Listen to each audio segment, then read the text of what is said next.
Tras la invasión rusa a Ucrania, Occidente ha respondido con contundentes sanciones que se encaminan a golpear el punto fuerte de Rusia, el energético. Estados Unidos decidió prohibir las importaciones de petróleo y gas desde Rusia y Reino Unido y la Unión Europea anunciaron que recortarán sus importaciones.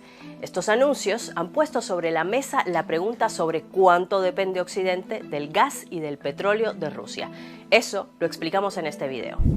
¿Cuánto petróleo y gas exporta Rusia?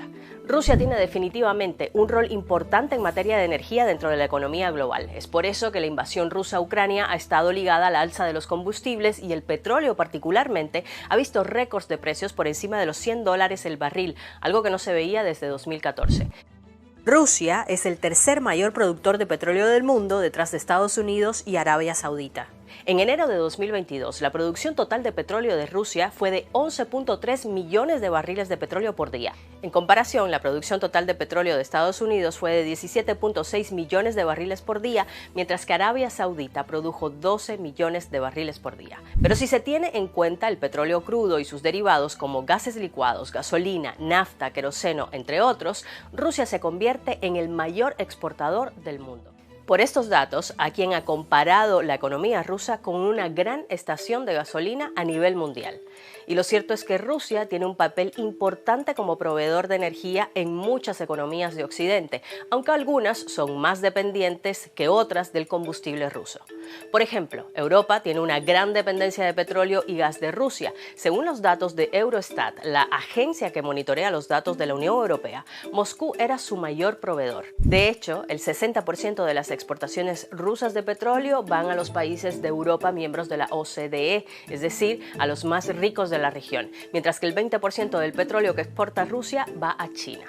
Menos dependencia tiene Estados Unidos, el mayor productor de petróleo del mundo, que solo el 3% del petróleo que usa se lo compra a Moscú.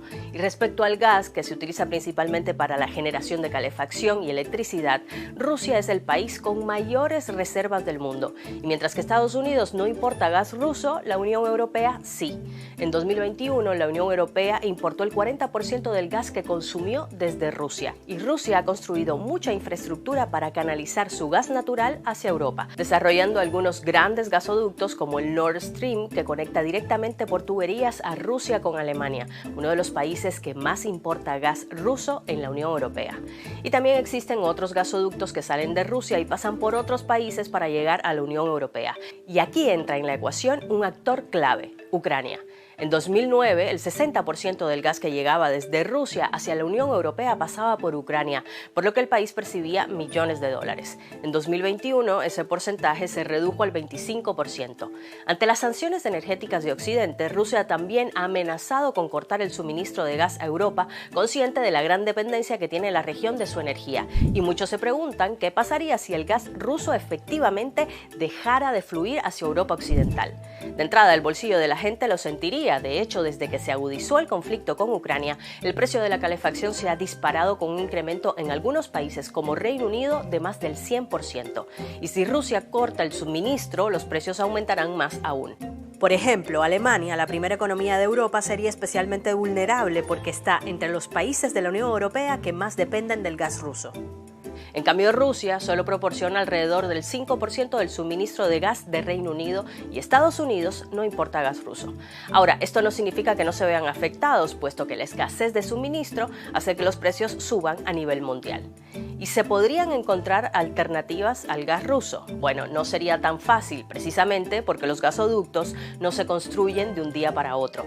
Una alternativa sería pasar del gas por tubería al gas licuado, que puede transportarse por mar o tierra. De hecho, en 2021, en el contexto de la tensión entre Rusia y Ucrania, Estados Unidos se convirtió en el principal proveedor de gas natural licuado a la Unión Europea y Reino Unido con el 26% del total de importaciones, seguido de Qatar con el 24% y Rusia con el 20%. Y ya para enero de 2022, en la antesala de la invasión rusa a Ucrania, Estados Unidos suministró más de la mitad de todas las importaciones de gas natural licuado a Europa.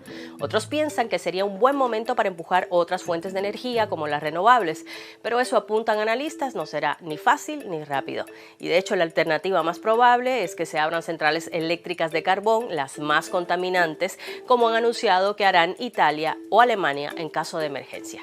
¿Y qué pasa con el petróleo? Pues hay más proveedores disponibles. Estados Unidos le ha estado pidiendo a Arabia Saudita que aumente su producción de petróleo, pero Arabia Saudita no ha aceptado porque al aumentar la producción aumenta la oferta y por lo tanto cae el precio. Algo que no le conviene a Arabia Saudita porque recordemos es el segundo productor de petróleo del mundo detrás de Estados Unidos y el primer exportador. Arabia Saudita es también el mayor productor de petróleo de la OPEP, el grupo de países petroleros que representa alrededor del 60% del crudo comercializado internacionalmente y que juega un papel clave para influir en los precios del petróleo, abriendo o cerrando el grifo de la producción. Aunque Rusia no pertenece oficialmente a la OPEP, sí tiene influencia dentro de la organización y ha estado trabajando con algunos miembros desde 2017 para poner límites a la producción de petróleo a fin de mantener las ganancias de los productores. ¿Y cómo queda América Latina en todo esto? Bueno, el aumento del precio del petróleo por un lado beneficia a economías petroleras. Brasil y México son los principales productores en la región, mientras Venezuela, Ecuador, Colombia y Argentina también producen, aunque en menor medida. Pero con un petróleo tan caro, todo sube de precio porque el petróleo es la base del transporte de los productos. Es decir, las empresas petroleras en América Latina como Petrobras, Pemex o PDVSA pueden ganar más dinero, pero eso no será suficiente para reducir el impacto de la inflación en la economía que hará que tú como consumidor tengas que pagar más por los productos. A esto se suma que muchas de las economías petroleras de América Latina exportan petróleo pero importan gasolina.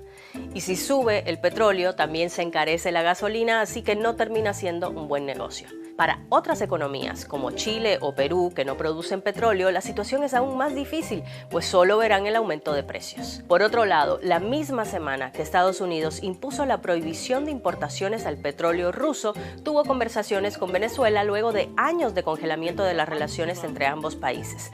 Aunque no trascendieron detalles, la Casa Blanca dijo que la seguridad energética había sido parte de las conversaciones. Recordemos que antes de las sanciones impuestas al régimen de Nicolás Maduro, Caracas solía ser un proveedor clave de petróleo para Estados Unidos.